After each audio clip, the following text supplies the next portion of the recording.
She was wearing the same necklace as the millionaire's deceased daughter. The truth made him cry.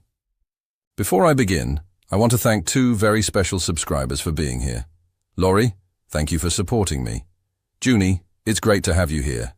If you want to appear in the next video, leave your comment at the end of the story. Now, enjoy.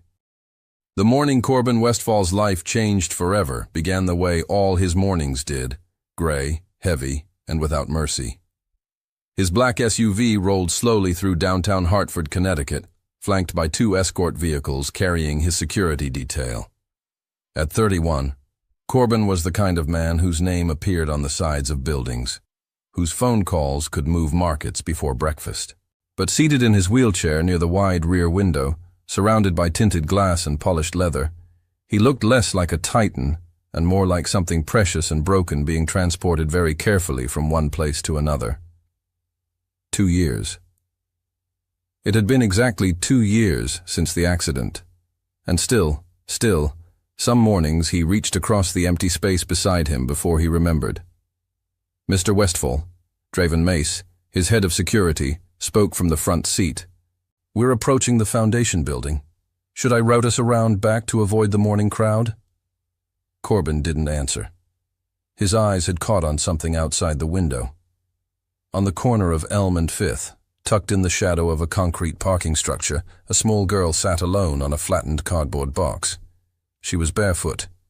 Her dress was faded to the color of old dishwater, far too thin for October in New England. A paper cup sat beside her right hand, and her chin was turned down, watching the legs of strangers pass her like she had learned, very young, that people moved faster when they didn't have to meet your eyes. Corbin felt the familiar tightening in his chest.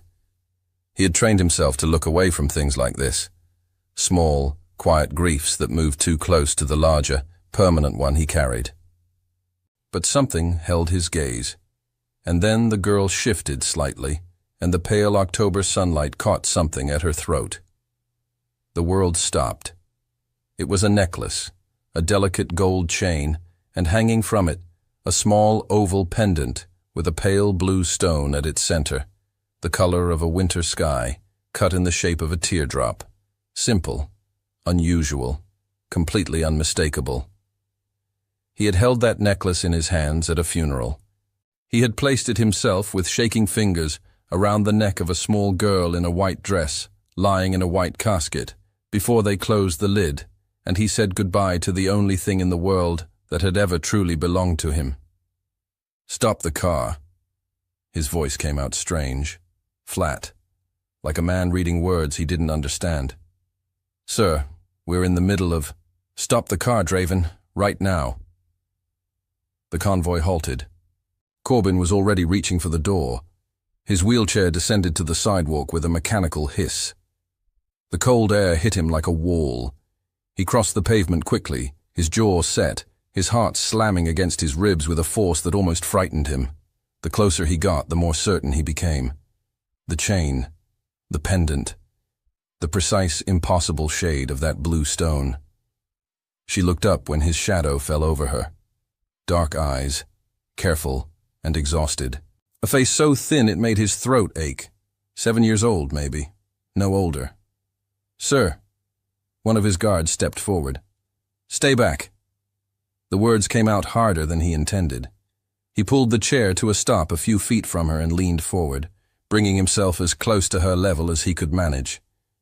He forced his voice to go soft, gentle, though nothing inside him was gentle right now.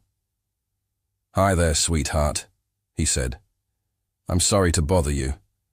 I'm not going to hurt you, I promise. But that necklace you're wearing, can you tell me where you got it?" The girl stared at him with those worn, watchful eyes.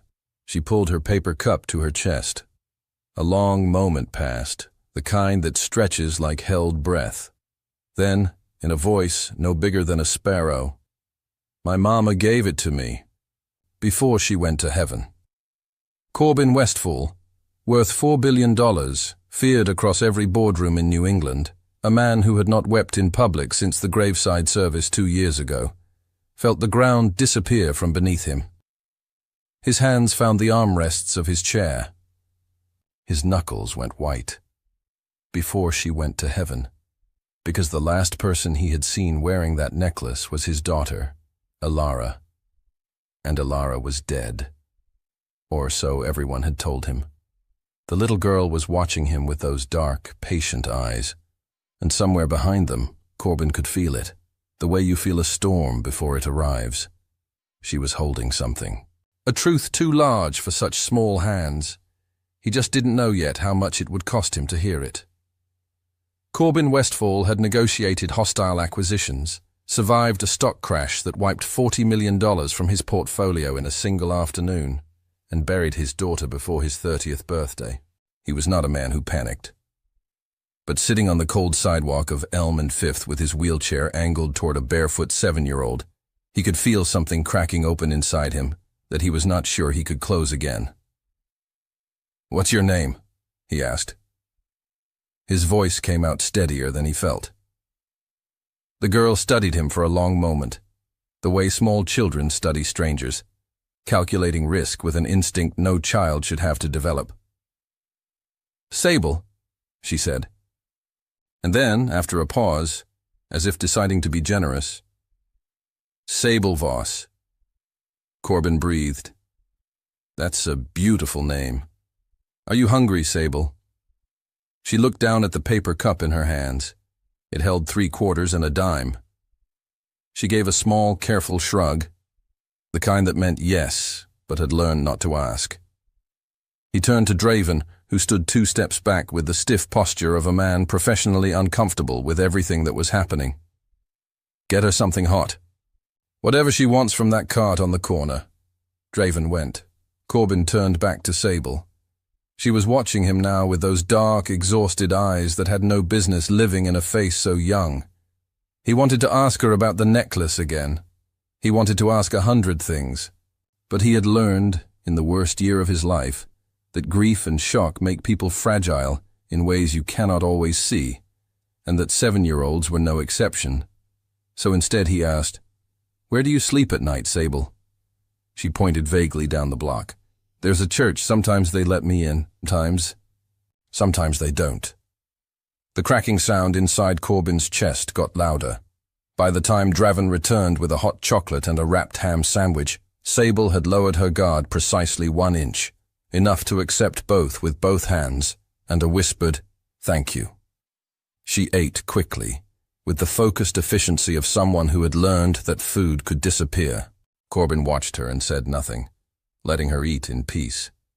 It was only when she finished, and tucked the last corner of the sandwich wrapper neatly under the edge of her cardboard, that she looked up at him with something new in her expression. Curiosity. "Why are you in that chair?" she asked. "I was in an accident," he said. "A car accident. 2 years ago."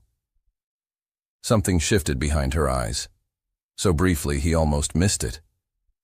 "My mama was in a car accident too," Sable said quietly. 2 years ago." The wind off the street carried away whatever Corbin might have said next. He sat with those words the way you sit with something too large to lift, just holding the weight of it, not yet ready to move. "Sable," he said finally, "I'd like to find you somewhere warm to stay tonight. Somewhere with a real bed and a hot meal. Would that be okay?" She looked at him for a long time. Then she looked down at the necklace at her throat, touched it once, lightly, with 2 fingertips, like a reflex. "My mama told me not to take it off," she said, "no matter what." "You don't have to take it off," Corbin said. "I promise." She picked up her cup, 3 quarters and a dime, and stood. She was so small, so terribly, unbearably small. "Okay," she said. That night, in the east wing of his Hartford estate, Corbin Westfall sat at his desk in the dark for 3 hours, while a 7-year-old girl slept down the hall under a clean white blanket for the first time in God knew how long. He had not gone to the office. He had cancelled 4 meetings. He had sent his housekeeper, Nora, to buy appropriate clothes and food, and he had called his personal attorney, Leland Cross, and said 7 words. Find everything about a woman named Cecile Voss. Then he sat in the dark and stared at the photograph on his desk. Ilara at 5 years old, laughing on the porch with her arms out wide, wearing that necklace. Her mother, Corbin's late partner Diane, gone 3 years before even the accident, had given it to her on her 4th birthday. One of a kind, the jeweler had told them, handcrafted. The blue teardrop stone was a piece of aquamarine from a specific mine in Brazil set in 22-karat gold. There was no other necklace like it in the world.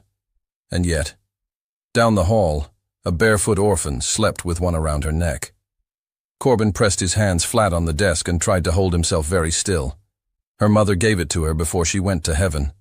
He had to know. Whatever the answer cost him, he had to know.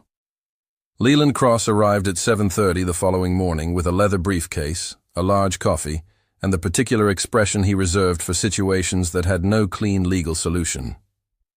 "Talk to me," Corbin said. Leland sat across from him at the kitchen table and set a thin manila folder between them. Cecile Voss, 34 years old at time of death, originally from Burlington, Vermont. No permanent address at time of the accident. Had been living out of a women's shelter in Hartford for approximately 8 months prior. He paused. She was a pedestrian.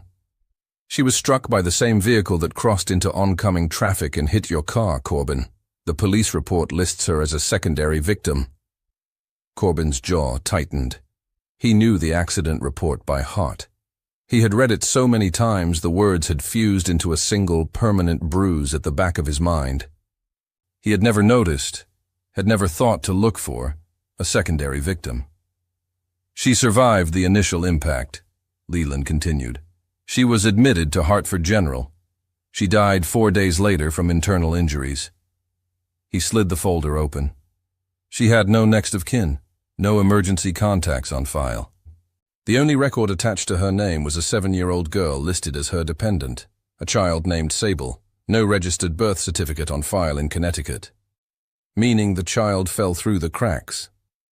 Meaning there is no formal record that Sable Voss exists, Leland said carefully. No birth certificate, no school enrollment, no social services file. When Cecile died, no one came forward, and no one official went looking. The silence in the kitchen was absolute. "The necklace," Corbin said. Leland folded his hands. "That's the part I can't explain. Try. I've pulled the inventory from Ilara's burial service.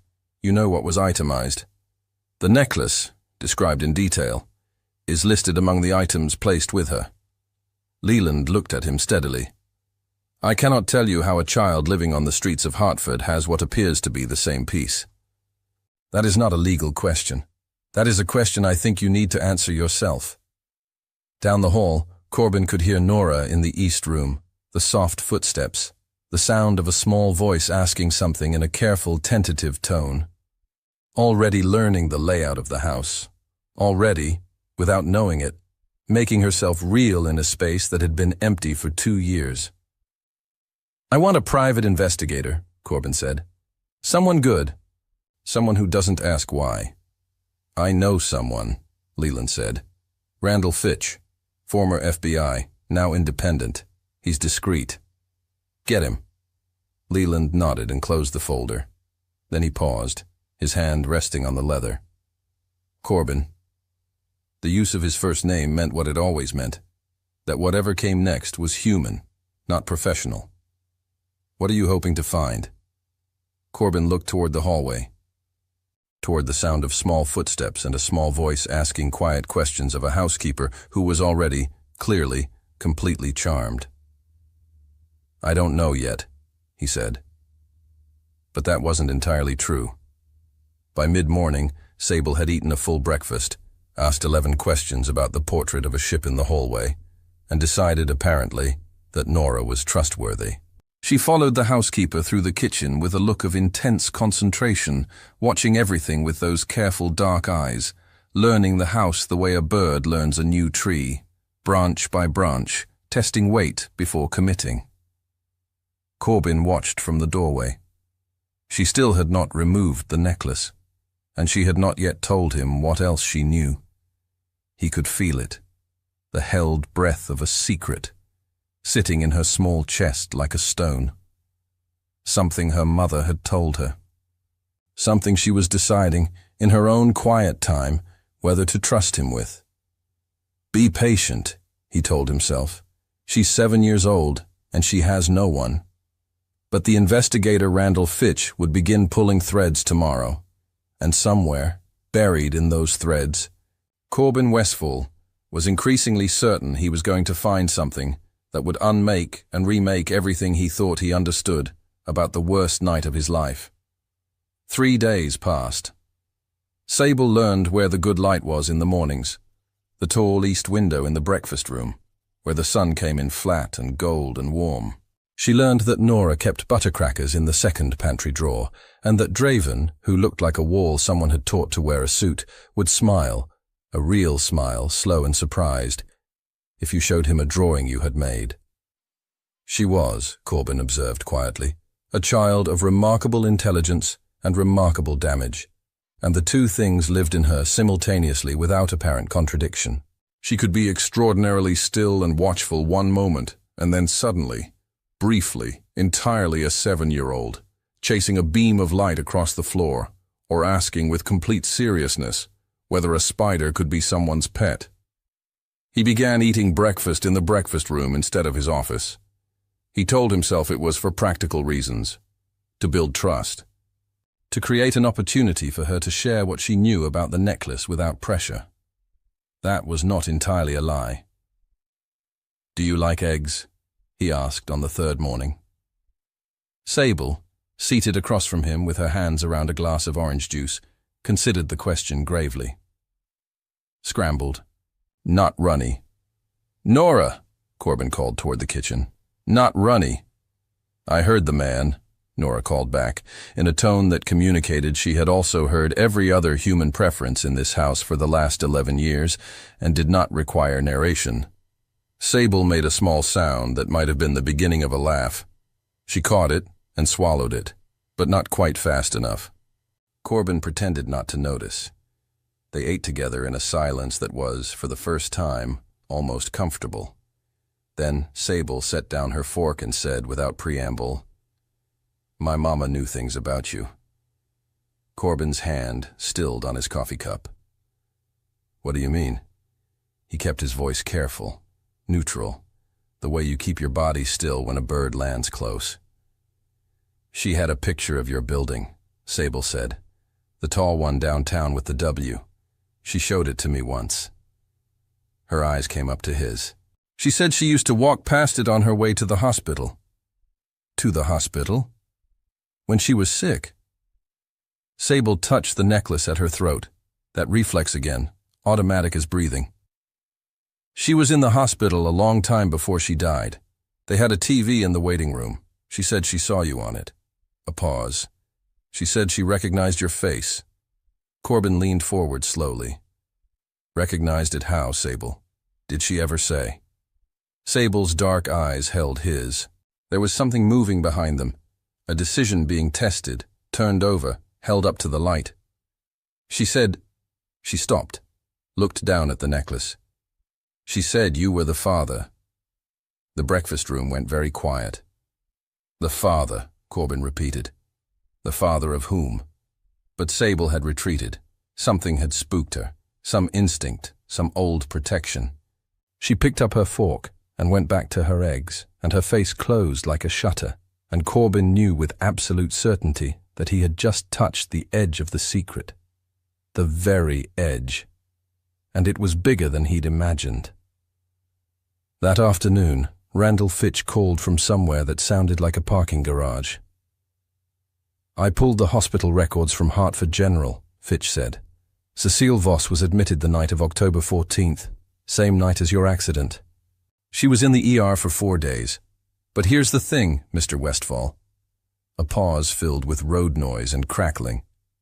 "She wasn't just admitted for the accident injuries. There was an existing file on her. She'd been a patient at Hartford General before, approximately 8 months prior, outpatient. And the department listed on that prior visit." Another pause. Fitch was good with pauses. knew how to make a man lean in. Obstetrics. The word landed like a stone dropped into still water. How old is the obstetrics record? Corbin asked. 7 years and 8 months, Fitch said. Corbin did the math without wanting to. Sable was 7. Keep pulling, he said. Everything. Every record. Every connection. He hung up and sat very still in his office, with the sound of Sable drawing quietly in the next room, and the feeling that the ground beneath his entire understanding of the past 2 years had just shifted, incrementally, irrevocably, 1 degree off true. On the 5th morning, Sable came to breakfast carrying something. It was a small cloth bag. Faded green canvas, the kind used for keeping toiletries, barely larger than her 2 fists pressed together. She set it on the table beside her orange juice with a deliberateness that told Corbin this was not casual. She had thought about this. He waited. She ate half her eggs, drank her juice. Then she put both hands flat on the cloth bag and looked at him. "My mama said if I ever found someone who really needed to know the truth," Sable said slowly, with the cadence of a child reciting something memorized, "I should give them this." Her eyes were steady on his. "I think you really need to know." Corbin's heart was very loud in the silence of the breakfast room. "Can I look?" he asked. She nodded and slid it across the table. He opened it carefully. Inside, a folded piece of paper, soft at the creases from handling. A small photograph, face down, and a hospital bracelet, the disposable kind, plastic with printed text, the sort they put on newborns. He looked at the bracelet first. The printed text read, "Baby girl Voss. Dobb. March 3rd. Hartford General Hospital." He set it down. He was breathing very carefully. He turned over the photograph. It was a snapshot, the cheap kind printed at a drugstore, slightly overexposed. 2 women, young, standing in a hospital hallway. One was a stranger to him, dark-haired, thin, smiling with the particular exhausted joy of someone who had just given birth. He would learn, in about 40 seconds, that this was Cecile Voss, the other woman he knew. He knew her face the way he knew the sound of his own heartbeat, intimately, permanently, from a place that lived below language. It was Diane, Alara's mother, his partner of 6 years. Dead now 3 years, from a cancer that had moved too fast for anyone to stop. Standing in a hospital hallway with Cecile Voss, arms around each other, both of them smiling. Corbin stared at the photograph for a long time. Then he unfolded the piece of paper. It was a letter. Handwritten in careful, slightly uneven script. The handwriting of someone who had learned to write without much formal schooling and had worked hard to make the letters neat. It began, "To whoever my daughter brings this to." He got 3 lines in and had to stop. He pressed one hand over his mouth. He looked out the window at the bare October trees. He sat very still until he was certain, mostly certain, he could continue. Sable was watching him with those dark eyes. Not afraid, exactly.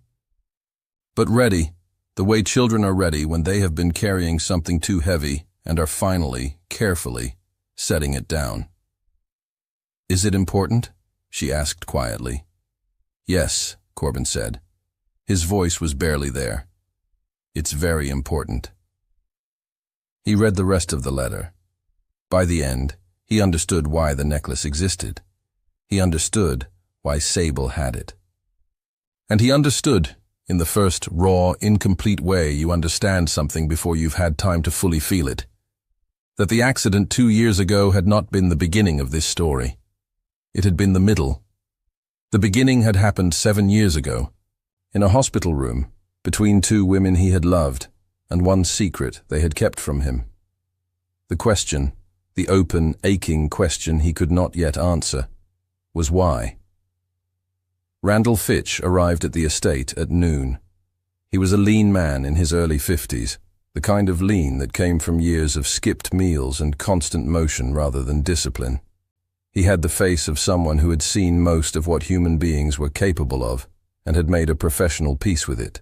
He carried a second folder, thicker than the first, and set it on Corbin's desk without ceremony.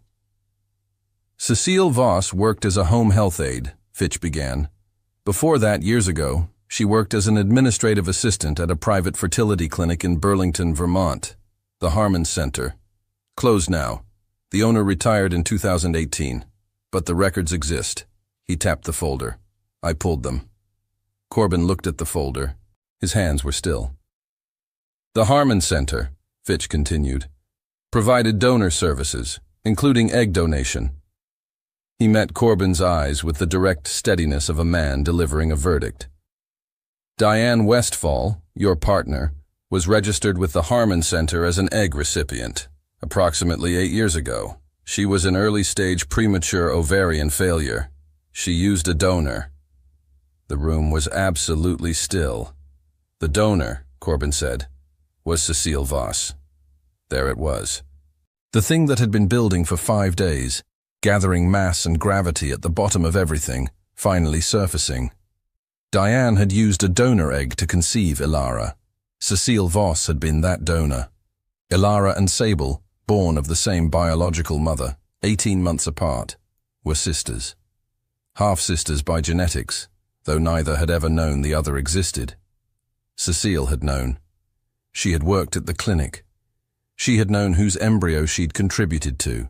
And somehow, through the years, through coincidence or searching or some combination of both, she had found her way to Hartford, to the shadow of Corbin's building, to a TV screen in a hospital waiting room where she saw his face. She said she recognized your face. She said you were the father. The letter. The letter in the cloth bag, in Sable's careful keeping for 2 years, began to make terrible, complete, heartbreaking sense. Cecile had been dying in that hospital when she wrote it. She'd known she wouldn't recover. She had written to whoever her daughter found, hoping, trusting, betting everything on the fragile chance that Sable would eventually find her way to Corbin Westfall, to Ilara's father, to the man who had unknowingly helped create, through Diane, the biological half-sister of the child sleeping in his east wing. The necklace was not Ilara's. Or rather, it was, and it wasn't. Corbin had bought 2 necklaces, not one. He had forgotten this, or perhaps never fully processed it, in the catastrophic weight of grief. Diane had given one to Ilara. The matching piece, she had kept the second, and she had quietly, without telling Corbin, mailed it to the clinic's records address, with a note asking them to pass it to the donor, if they ever could. The clinic had forwarded it to Cecile. Cecile had kept it for years, and when she lay dying, she had placed it around her daughter's neck, and asked that daughter to be brave, and told her to find the right person to give the letter to. A 7-year-old girl had done exactly that. Corbin sat with all of it, the full shape of it, for a long, long time. Fitch had gone quiet, giving him the room to absorb. It was Draven who eventually spoke from the doorway, in a voice carefully emptied of anything except the facts. "Sir, the girl is asking for you. She wants to show you a drawing she made." Corbin looked up. Down the hall, in the east room where he had once carried his daughter to sleep, a child who shared her blood was waiting with a piece of paper and a crayon and the shy, enormous hope of someone who has been alone too long.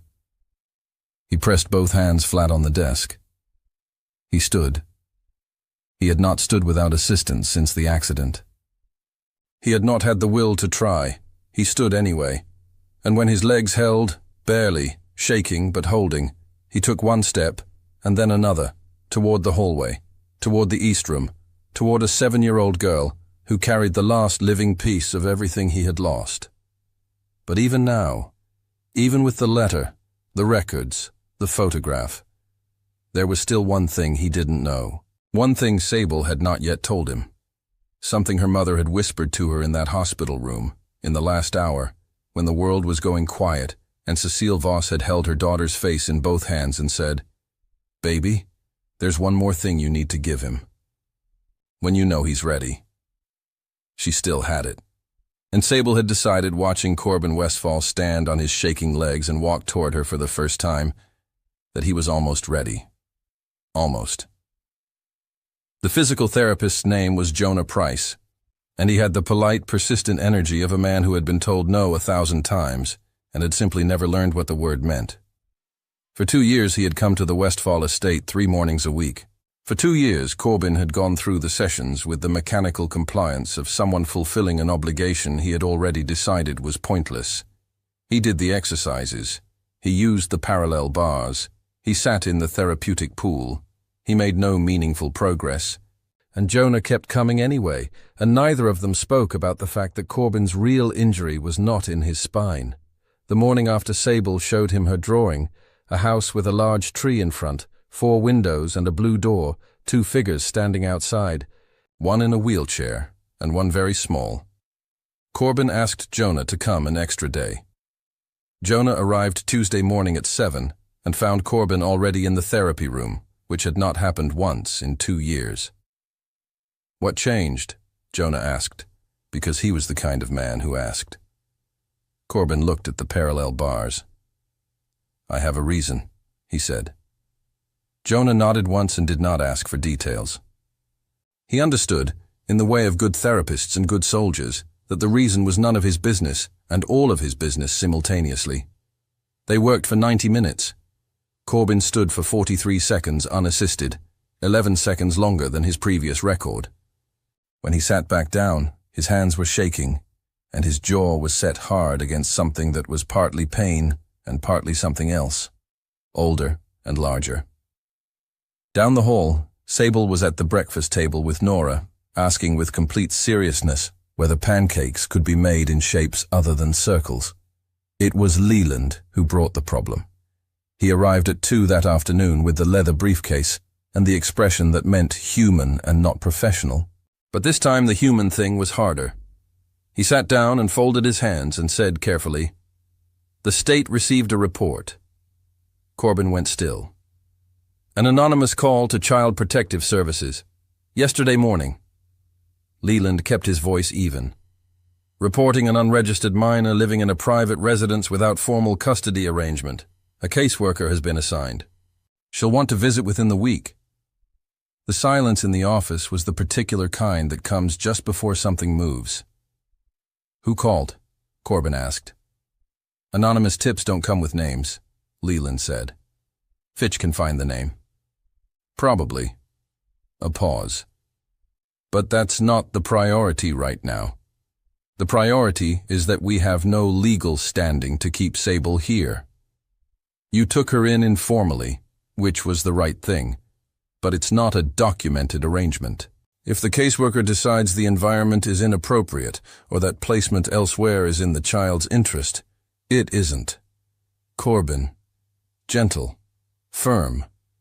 I know that, but the state doesn't know that.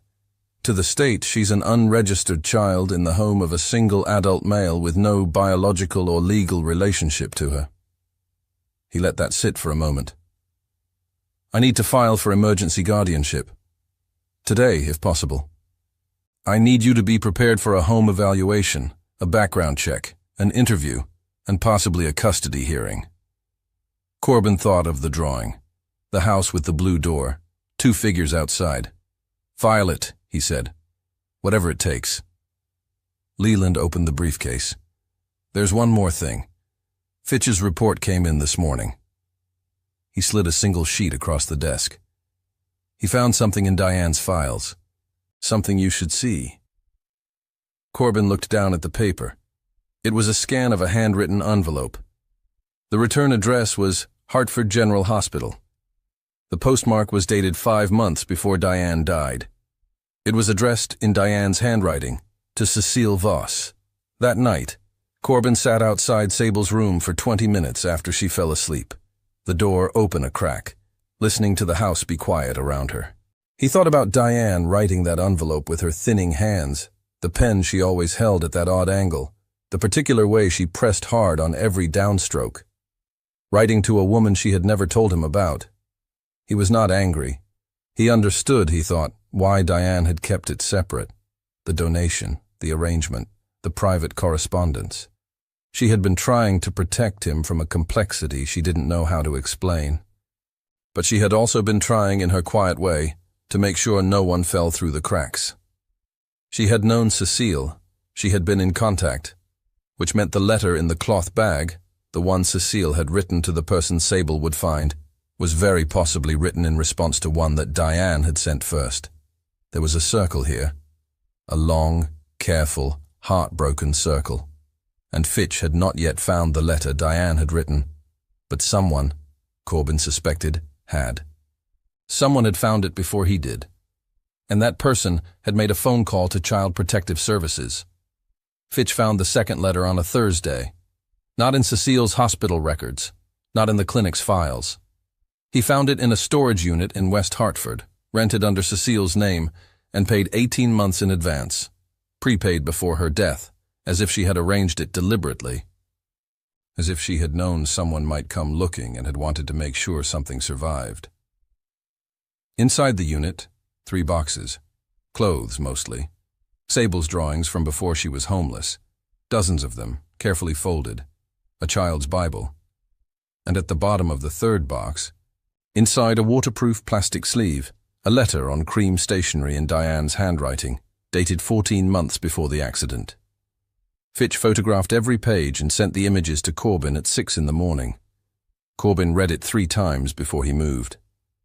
Diane's letter to Cecile was 4 pages long. It was written with the particular clarity of someone who knows they are dying and has decided to spend their remaining words precisely, without waste. It began with gratitude for the donation, for Ilara, for the gift of a child when the doctors had said none was possible. It moved, in the second page, into something more complex, an acknowledgement that Cecile had a daughter of her own, that Diane had known, through the clinic's records which she had quietly obtained, that Cecile had given birth 8 months after the donation, that Ilara had a biological half-sister in the world. "I cannot tell Corbin yet," Diane had written. "He would want to do everything immediately, bring her in, arrange it all. That is who he is. But this needs to be done gently, in the right time, and I may not have enough time left to do it gently. So I am writing to you instead." She had asked Cecile to make contact when Sable was older. She had described the necklace. She had sent the matching piece to the clinic, hoping they would forward it. She had written, "If anything happens to me before we can do this properly, please find a way to bring her to Corbin. He is a hard man in some ways, but he is a good father. He loved Ilara more than I have words to say. He will love your daughter too. I promise you that." Then, the last paragraph. The one that changed the shape of everything. "There is something else you should know, something I only recently discovered, and I am still deciding whether to act on it. I believe I will be gone before I act, so I am placing it in your hands instead, and I am sorry for the weight of it." The letter ended there. Page 4 was missing. Corbin stared at the photograph of the final page, cut cleanly, not torn, removed with scissors, and understood with absolute certainty that the missing page had not been lost. It had been taken. He called Fitch. "Who else has access to that unit?" "No one should," Fitch said. "But the rental company keeps a spare key on file. Standard procedure. Pull the access log." 40 minutes later, Fitch called back. "The unit was accessed 7 months ago," he said. "Single entry, after hours." A pause. One of Fitch's deliberate, weighted pauses. "The rental agreement has a secondary authorized contact listed, someone who co-signed the prepaid arrangement with Cecile." "Who?" Fitch said the name. Corbin had known it before he heard it. He had felt it coming for days, the way you feel weather before it arrives, a pressure change in everything around you. "Victor," he said, not a question. "Victor Ashby," Fitch confirmed. Victor Ashby was 44 years old, Corbin's first cousin and chief operating officer of Westfall Group, the man who had run the company during the 14 months Corbin spent in and out of rehabilitation facilities after the accident.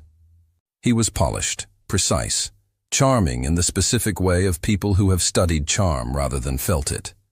He had sent flowers after Alara's funeral. He had managed the business with admirable, attentive efficiency. He had also, apparently, known about Cecile Voss, known about Sable, known that Diane had been in contact with Cecile and had a plan, and he had done nothing. For 2 years he had done nothing. The question, the one that sat in Corbin's chest like something cold, was whether Victor's silence had been passive neglect or something deliberate. Corbin did not yet call Victor. Instead, he went to find Sable. She was in the breakfast room, in her preferred spot of morning light, and she looked up when he came in with an expression of pleased, careful welcome that she was only recently allowing herself to show. It made him feel, very specifically, like a man who has been standing in winter for a very long time and has just stepped inside. "Sable," he said, sitting across from her.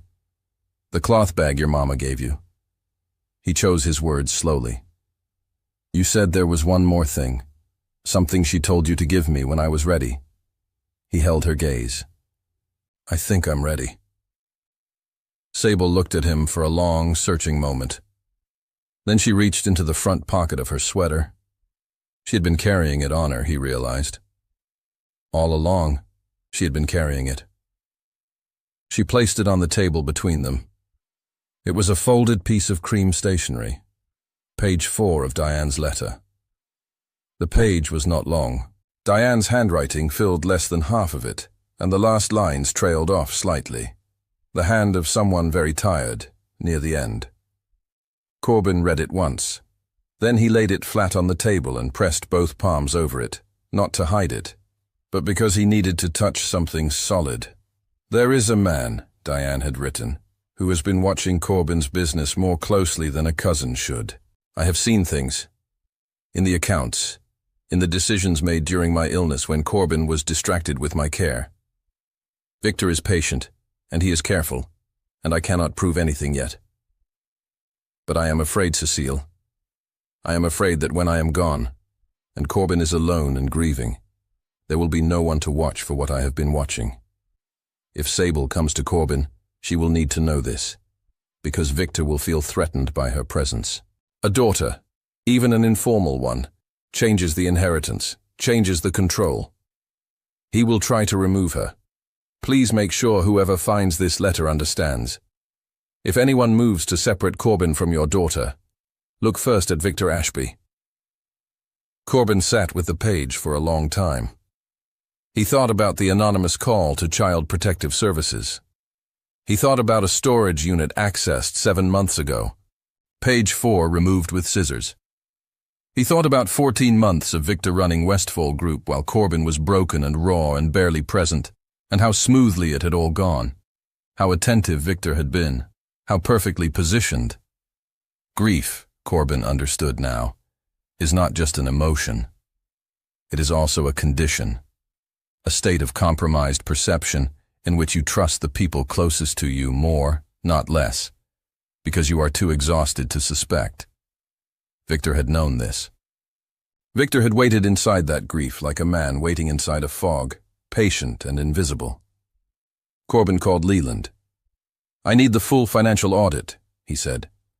"Everything from 18 months ago to present. Not the quarterly review, the full audit, transaction by transaction." A silence. "Corbin, that's a considerable." "Today, Leland." Another silence. "I'll get the firm on it." He hung up and looked at Sable, who had watched him read the letter with the careful patience of a child who has learned that important things take time and that the right response to important things is stillness. "Did your mama tell you what was in that page?" he asked. Sable shook her head slowly. "She just said it was important. She said the person I gave it to would know what to do." Corbin nodded. "Your mama," he said carefully, "was a very brave woman." Sable touched the necklace. "I know," she said softly. "She told me that too." The caseworker's name was Beverly Crane, mid-40s, unhurried, with the observant neutrality of someone who had sat in 1,000 living rooms and learned to read a home in 10 minutes. She arrived on a Friday afternoon, accepted tea, and spent 4 hours in the estate. She interviewed Corbin. She walked through the house. She spoke with Nora and with Draven. And she spent 40 minutes alone with Sable in the breakfast room, while Corbin sat in the hallway outside and did not check his phone once. When Beverly emerged, her professional neutrality had softened almost invisibly at the edges. "She drew me a picture," Beverly said. "She does that," Corbin said. Beverly looked down at the paper in her hand. Corbin caught a glimpse of it. A woman with a briefcase, a small dark-haired girl, and in the background, clearly and deliberately, a house with a blue door. "She told me this is her home now," Beverly said. She was very specific about the word now, like she wanted to make sure I understood it was permanent. Corbin said nothing. Beverly tucked the drawing carefully into her folder. "I'll submit my report by Monday," she said. "I don't anticipate recommending removal." After she left, Corbin sat for a long time in the hallway. Down the hall, Sable was singing something to herself. Quiet, slightly off-key, entirely unself-conscious. He did not move for quite a while. He simply sat and listened to her sing and felt something shift in him, not like breaking, but like thawing, slow, necessary, and entirely out of his control. The audit results would arrive Monday.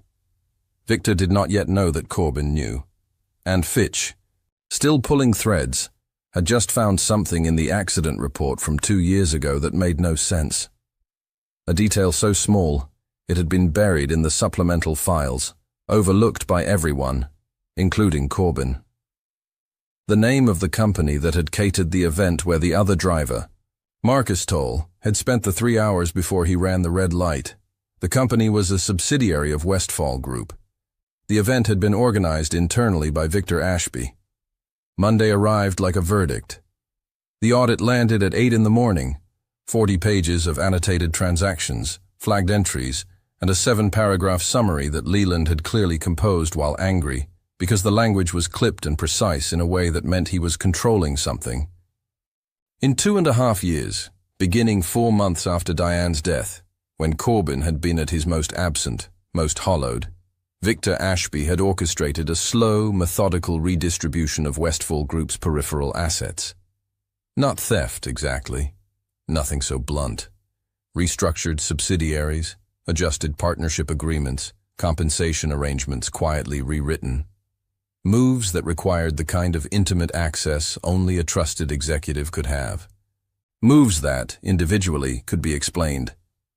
Collectively, they told a single story. Victor was building himself a position from which, if certain things went a certain way, he would not need Corbin at all. The event catering connection had gone to Fitch, who confirmed it in a call at 9.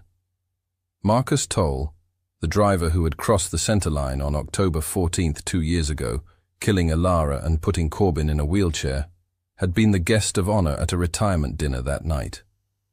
A long-tenured employee at a small distribution company. The dinner had been arranged and paid for by the distribution company's parent organization, which was a subsidiary of Westfall Group, which had been, at that time, 4 months into Victor Ashby's quiet operational expansion. Marcus Toll had been served 8 glasses of wine over 3 hours. The event coordinator on record, the person who had approved the menu, the venue, the open bar, was Victor Ashby's personal assistant. There was no direct line from Victor to the accident. No evidence he had intended any specific harm, but there was a line from his decisions. The event, the open bar, the late ending, to a man who drove drunk, to a red light, to a car crash, to a white casket, to a wheelchair. And Victor had known about Cecile, had found the storage unit, had removed the page, had made the call to Child Protective Services. He had stood at the graveside and held Corbin by the shoulder and said, "I've got the company. Don't worry about anything. Just take the time you need." And then he had gone back to the office and used that time. Corbin read the audit twice. He read Fitch's report. He sat very still at his desk for 17 minutes. Then he called Victor and asked him to come to the estate. Victor arrived at 11:30 in a car that cost more than most families earned in a year. He walked into the study with the comfortable authority of a man who had been walking into this room for 2 decades and had never once felt unwelcome. He accepted the chair across the desk. He crossed one leg over the other. He smiled. "You look better," he said. "Someone told me you've been doing more physical therapy. That's good, Corbin. Really good." Corbin looked at him. He had known Victor since childhood, had trusted him the way you trust the landscape, reflexively, without deciding to. He had handed him the company in the worst year of his life without a second thought. He placed the audit on the desk and turned it so Victor could read the cover page. He watched Victor's face. The smile held for 3 full seconds. A trained, professional thing. Then it settled into something more careful. "This is a standard review," Victor said. "It's not standard," Corbin said. "And you know it isn't." A pause. Victor recrossed his legs. "Whatever you think you found, Corbin, there are explanations. The reorganizations were strategic. The partnerships needed updating. You weren't available." "The storage unit," Corbin said. Victor went still. "Cecile Voss," Corbin continued. "West Hartford. You co-signed the rental agreement. You accessed it 7 months ago. You took a page from a letter." A long silence. Outside the window, Sable was in the garden with Nora, trying to convince a small brown bird to eat from her hand. Corbin could see them through the glass. The small girl, perfectly still, arm extended, face lit with the particular hope of children who have not yet entirely given up on impossible things. "You knew about Sable," Corbin said. "Before I found her. You knew Diane had been in contact with Cecile. You knew there was a child." Victor looked at him for a long time. Something moved behind his eyes. Not guilt exactly, but the closest neighbor to it. "I found Diane's letter to Cecile in the estate files," Victor said finally. His voice had changed. The polish was gone. What remained was flatter, older. "After she died, before you were well enough to go through her things, I was managing the estate and I found it." He looked at the desk. "I should have told you." "Yes," Corbin said. "You should have. You were in no condition. That was not your decision to make." The words came out quiet, not shouted, the quietest he had said anything all morning, and somehow that made them hit harder. Victor looked up, and for a moment, just a moment, Corbin saw something real there. Something tired and cornered, and underneath all of it, frightened. "The event," Corbin said. "Marcus Toll." Victor's face went white. "I'm not saying it was intentional," Corbin said. "I am saying it happened because of decisions you made. And I am saying you knew that. After the accident, you knew, and you said nothing." The silence stretched between them like a fault line. "I want your resignation from Westfall Group," Corbin said. "Full terms package, whatever Leland calculates as fair. The asset reorganizations will be reviewed and reversed where necessary. And you will not contact me or my household or Sable Voss again." Victor opened his mouth, closed it. He looked out the window, at the garden, at the small girl still holding out her hand to the bird. He stood. He straightened his jacket. He walked to the door. "I'm sorry," he said from the doorway, and then he left. Corbin sat for a long time in the empty study. In the garden, the small brown bird had landed on Sable's extended hand. She had gone so perfectly still, so perfectly patient, that the impossible thing had happened. Corbin watched her and breathed. The days after Victor's departure settled like weather after a storm. Not immediately warm, but cleaner, sharper, the kind of air you can actually breathe. Leland filed the emergency guardianship petition on Tuesday. The judge, a woman named Honorable Ruth Calloway, who Beverly Crane had described off the record as someone with excellent instincts, granted the temporary order within 48 hours. Full hearing was set for 6 weeks out. Corbyn's physical therapist, Jonah, began coming 5 mornings a week instead of 3. By the end of the second week, Corbyn was walking the length of the therapy room unassisted. By the end of the third, he was walking to the breakfast room under his own power, arriving before Sable, who came in each morning and saw him standing at the window and gave him the same look every time. Not surprise, exactly, but something adjacent to it. Something that looked a lot like recognition, like she had known it was possible before he had. "You're getting better," she told him one morning, with the directness of children and generals. "I am," he said. She sat down at the table. Nora put scrambled eggs in front of her. She ate 3 bites, then looked up. "Are you happy?" she asked. It was not a child's question. It was the question of someone who had spent a long time learning to read people's weather, to know what they were really feeling underneath the words they said. Corbyn considered it seriously, the way she deserved. "I'm getting there," he said. She nodded once and went back to her eggs. Satisfied, apparently, with the honesty. Fitch closed his formal investigation on a Thursday and delivered his final report in person. He sat across from Corbyn in the study and went through it page by page. The full picture, assembled from hospital records. Clinic files, storage unit contents, catering logs, access records, and the long, patient thread of 2 women who had known each other through extraordinary circumstances and had, in their separate ways, tried to do right by people they loved. At the end, Fitch closed the folder. "I want to tell you something off the record," he said. It was the first personal thing he had offered in 3 weeks of work. "Go ahead," Corbyn said. "I've been doing this for 22 years. Private investigation, before that FBI, before that Army intelligence. I have sat in a lot of studies across from a lot of people who were in the middle of hard things." He looked at Corbyn directly. "I have never worked a case where a dying woman trusted a 7-year-old child with this much, and the child carried it perfectly." A pause. "That girl is something remarkable." Corbyn looked out the window.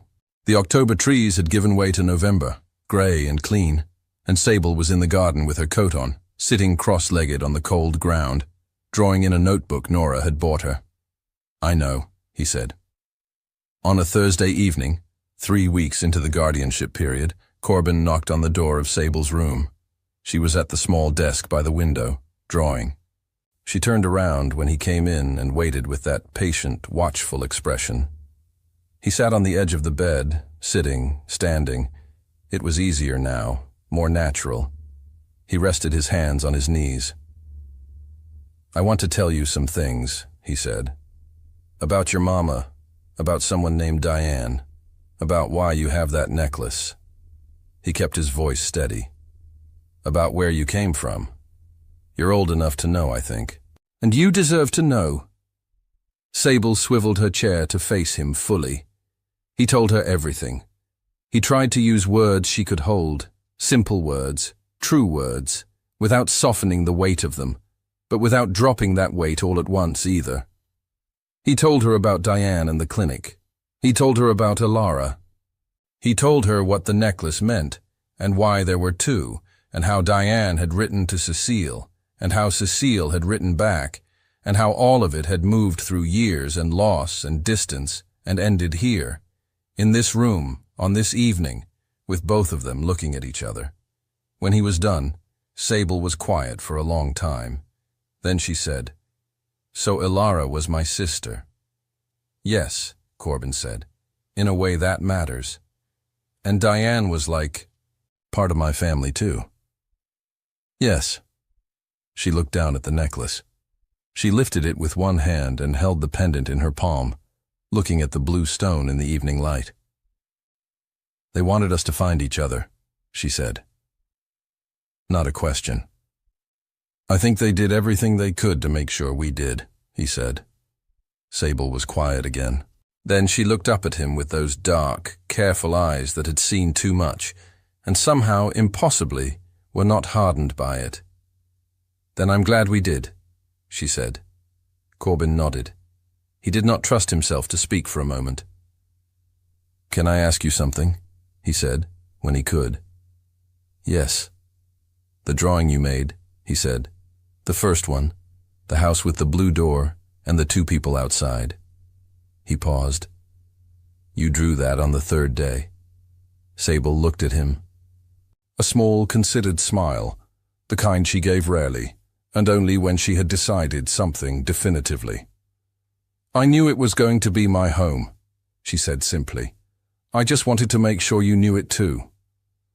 Corbin sat with that for a long moment.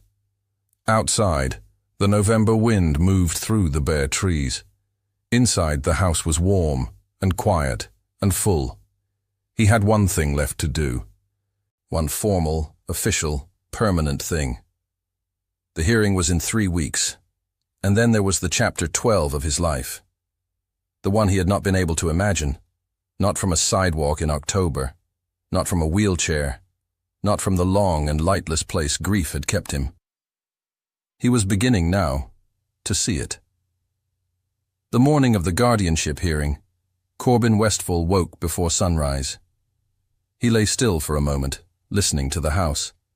The old radiators ticking against the December cold, the bare branches of the elm tree outside his window moving in the early wind. And from down the hall, faint but there, the sound of Sable already awake. He could tell from the creak of the floorboard nearest her desk that she was drawing again, the way she always drew when something was large inside her and she needed to put it somewhere. He got up without the chair. He had not used the wheelchair inside the house in 11 days. He dressed slowly and walked to her door and knocked. "Come in," she said, in the small, certain voice that still, every time, did something to the center of his chest. She was at her desk in the gray pre-dawn light, bent over a piece of paper with a red crayon. She looked up when he came in. She was wearing the sweater Nora had bought her, dark green, slightly too big, the sleeves folded back, and the necklace, as always, at her throat. "Couldn't sleep either?" he asked. "I slept fine," she said. "I just woke up early because today is important." He sat on the edge of her bed and looked at what she was drawing. A courthouse, rendered with the serious architectural ambition of a 7-year-old who had decided the building deserved all 4 of its columns. 2 figures on the steps, one tall, one small, both facing forward. "How are you feeling?" he asked. Sable considered the question, the way she considered all serious questions, fully, without rushing. "Like when you're about to get something you've been waiting for," she said. "Nervous but not scared." "That's exactly how I feel," he said. She looked up at him. Then she held out the drawing. "For you," she said. "For today." He took it carefully in both hands. The courthouse. The 2 figures. Above them, in careful block letters that listed slightly to the left, she had written 4 words. "We belong to each other." He looked at it for a long time. "Thank you," he said. The words were not enough, but they were what he had. Sable turned back to the desk and picked up the red crayon again. "Nora said breakfast is at 7:30, she said. "She's making the good eggs." "Not runny," Corbin said. "Not runny," Sable confirmed, with great seriousness. He stood. He walked to the door. And then he stopped, because there was something he needed to say before they got to the courthouse, and the judge, and the formal language that would make official what had already been true for weeks, maybe since the very first morning, when a small girl had looked up at him from a flattened piece of cardboard and decided, with the extraordinary courage of someone who had nothing left to lose, to trust him. "Sable," she turned. "Whatever the judge says today," he said, "you are already home. That has already happened. Nothing today changes it or makes it more real. I just want you to know that." She looked at him with those dark, patient eyes. "I know," she said. "I've known that since day 3. He almost laughed. It came out as something between a breath and a smile. She had told him this before, and it still landed the same way, like the truest thing anyone had ever said to him. The Honorable Ruth Calloway had a small American flag on the corner of her bench, and reading glasses she removed and replaced with great deliberateness, as if every action in her courtroom deserved proper attention. The hearing room was smaller than Corbin had expected. Pale wood paneling, fluorescent warmth, 4 rows of gallery seats of which only the front 2 were occupied. Leland Cross sat beside Corbin at the petitioner's table. Beverly Crane sat 2 rows back, her folder on her lap, her expression giving nothing away and somehow giving away everything. Sable sat between Corbin and Leland, her feet not quite reaching the floor, her hands folded on the table in front of her in the particular way she had of being still, not the stillness of anxiety, but the deep, grounded stillness of someone paying full attention. Judge Calloway read through the petition. She asked Leland 2 questions. She looked at Beverly's report, which she had clearly already read in detail because she turned directly to the relevant pages without searching. Then she folded her hands and looked down from the bench, not at Corbin, but at Sable. "Sable," she said. Her voice was unhurried, warm in the way of people who have genuinely chosen the right profession. "I'd like to ask you one question, if that's all right." Sable looked up at her with composure that made Leland, on her left, press his lips together quietly. "Is this where you want to be?" Judge Calloway asked. "With Mr. Westfall, in his home. Is that what you want?" Sable did not hesitate. "Yes," she said. "He needs someone to make sure he eats breakfast, and I need somewhere with a blue door." A silence that lasted exactly 2 seconds and contained within it the compressed weight of every hard thing that had brought both of them to this room. Cecile's courage, Diane's foresight, 2 years of grief and misdirection and slow, patient love assembling itself in the dark. Judge Calloway removed her glasses. She wrote something on the document in front of her. She signed it. "Temporary guardianship is hereby made permanent," she said. "Congratulations to you both." Corbin put his hand over Sable's on the table. She turned her hand over and held his, a small hand and a large one, brown and pale, linked across the pale wood of the table while the judge added her formal seal and Leland Cross. For the first time in 30 years of family law, appeared to be experiencing some difficulty with his composure. They went to lunch after, a real lunch, at a restaurant with white tablecloths that Sable studied with visible approval, as if she had always known she deserved white tablecloths and was pleased the universe had finally caught up. She ordered soup and a grilled cheese and ate methodically and with great contentment, and asked the waiter 3 questions about how the kitchen was organized, and he answered all of them with complete seriousness, because something about Sable made adults instinctively address her as someone whose questions mattered. Nora was waiting at the house when they got back, and had made the sort of dinner that required 3 pots and a significant amount of butter, and the estate smelled extraordinary when they came through the door. The blue door, newly painted, at Sable's specific request, 2 weeks earlier. That night, after dinner, after Sable had been tucked in and had fallen asleep almost immediately with the deep animal peace of a child who is finally, thoroughly safe, Corbin sat in his study with a glass of water and the drawing from that morning on the desk in front of him. We belong to each other.